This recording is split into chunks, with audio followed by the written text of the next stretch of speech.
مرحبا بكم في لقاء جديد مع طاتي حكمة، دردشة حول مواضيع تخص الفرد والمجتمع بين الصحة والعلم والمجتمع والتقاليد. السلام عليكم. في هذا اللقاء غادي نطرقوا لواحد الموضوع، وهذا الموضوع من المواضيع اللي مسكوت عنها، اللي هو الشخير. كثير من الناس كيعانيو من هذا المشكل. كتلقى ازواج ما كيكونوش في حجره واحده بسبب الشخير. كيكون الانسان يبات الليل كله هو فايق لانه كيسمع الشخير، واخا الانسان اللي كيشخر في الغرفه المجاوره، او لان الشخير درجات. حنا كنضحكوا بها كنقولوا التران قلع، صافي التران دماره. ملي كيبدا التران داك الصوت ديالو هي ملي كيكون الشخير في ديك الديروه ديالو، كيكون مجهد لدرجه انه اللي في بيت اخر ولا اللي عند الباب كيسمعو. الشخير هو مشكل كيعانيو منه كثير من الناس. كاين 40% الساكنه ديال العالم كتشكي من هذا المشكل. شنو هو الشخير؟ اولا الشخير هو اهتزاز ديال الانسجه الخاصه بالفم. دونك الانسان ملي كيكون ناعس مرخي، دوك الحركات الهوائيه، التنفس، الحركه اللي كيدير باش كيخرج النفس وكيعاود يطلعها، ولا لي مسكل ديالو مرخوفين، دونك كيبداو يديروا دوك لي موفمون. حنا غادي نحاولوا نشوفوا الاسباب، ونحاولوا نشوفوا الاعراض، وغادي نطرقوا حتى الطرق اللي يمكن لنا نعالجوا بها نقصوا منها او نعالجوا من هذا المشكل.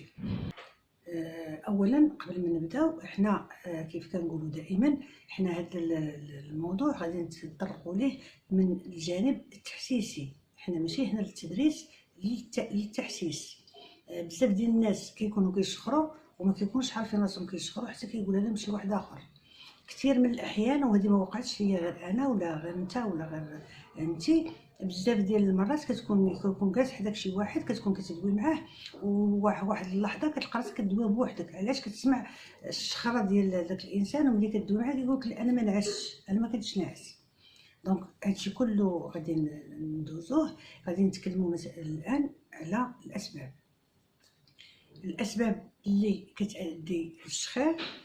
في كثير من الاحيان كنلقاو الانسان اللي كيكون تعرض لتعب وضغوطات، توتر، سهر بزاف، كان عنده ايام متتاليه وهو كيسهر، دونك ملي كيجي كينعس كيشخر.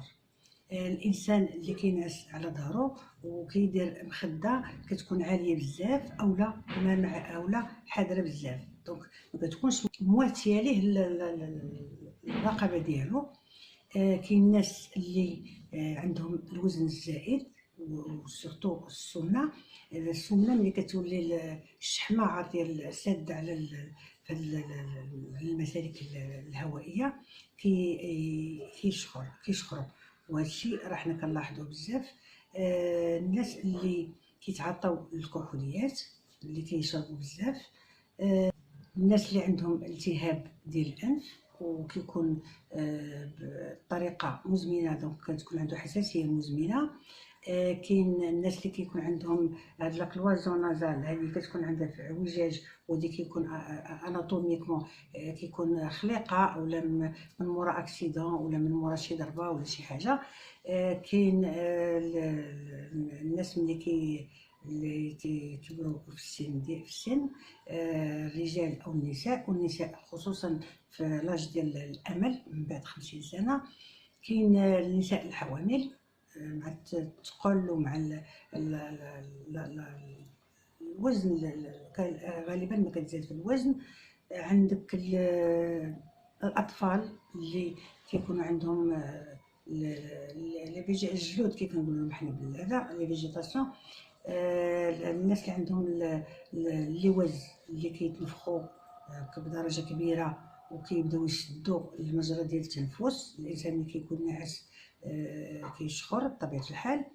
كاين مشكل ديال الناس اللي عندهم مشاكل في القصبه الهوائيه، كيكون عندهم ديجا ان بروبليم في الجهاز التنفسي. الشخير بحد ذاته ماشي خطر، الخطر هو انه ملي كنلاحظوا بان الانسان كيكون كيشخر وكيدير واحد لي بوز، واحد لي مومون اللي كيبان لك ساكت، هذيك الوقيته كيكون داير دي زابني. شنو هي دي زابني؟ لي زابني هي انه ما كيكونش عنده تنفس، ما كيتنفسش. دونك هذوك لي فاز اللي كيكونوا عنده في النعاس ديالو هذوك هما الخطر، لانه كنسميوهم دي او اس ا، اوبستركسيون سوماي ار. دونك كيتسدوا المسالك الهوائيه في وقت النوم، وبزاف ديال الناس ما كيردوش ليه البال. كيكون ضروري الالتجاء للطبيب لهذا المشكل، لانه كيقدر يكون يترتب عليها مضاعفات على القلب، مضاعفات على الدماغ، بالاضافه للمشاكل النفسيه. الانسان كيكون عنده احساس بالتعب الشديد، يلاه فايق وهو عيان ما قدر يدير والو، ما يقدرش يتواصل مع الناس، كيولي عنده الاحساس بالاحباط، الاحساس بعدم القدره على التواصل وعلى التركيز. هادو كلهم كيؤديو المشاكل النفسيه اللي تقدر تؤدي للاكتئاب. ملاحظه بالنسبه للدراري الصغار حتى هما يقدر يكون عندهم هذا المشكل ديال الاو اس ا، ديال انسداد المسالك الهوائيه اثناء النوم. الامهات اللي كيشوفوا ولادهم كيشخروا يا اما يشوفوا الطبيب على حسب واش عندهم لي فيجيتاسيون ولا الجلود، الحلاقان. المهم يديروا واحد الزياره للطبيب باش يتهناو على الوليدات ديالهم.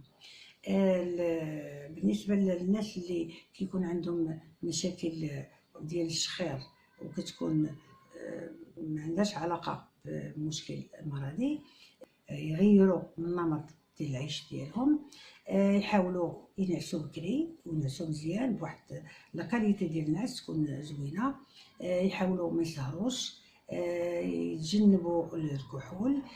نسيت ما تكلمش على في الاسباب الناس اللي كيتعاطاو لي سيداتيف لي سومنيفير باش ينعسوا، اللي كياخذوا الادويه ديال النعاس، هذوك حتى هما ملي كينعسوا كيقدروا يشخروا. دونك الواحد يدير واحد ليجين دو في ديال الحياه اللي يدير مخده ملائمه للنوم ديالو، يحاول ما ينعسش على الظهر ديالو، ولا كان خاف باش ينعس على يكون في وسط النعاس ويدور على ظهره، يحاول يدير شي حاجه اللي كتكالي ليه على ظهره. وكاين بزاف ديال الطرق اللي الانسان يقدر يديرها. ما ياكلش ثقيل قبل ما ينعس، ينقص من الوزن. هادو كلهم غادي يساعدوا باش يتحل المشكل ديال الشخير، وباش ما يبقاوش المشاكل سورتو الاسريه واللي مسكوت عنها لا الزوج ولا الزوجه ما كتحاول تطرق لهذا الموضوع. الى هنا غادي نودعكم، موعدنا يتجدد في لقاء جديد. الى اللقاء.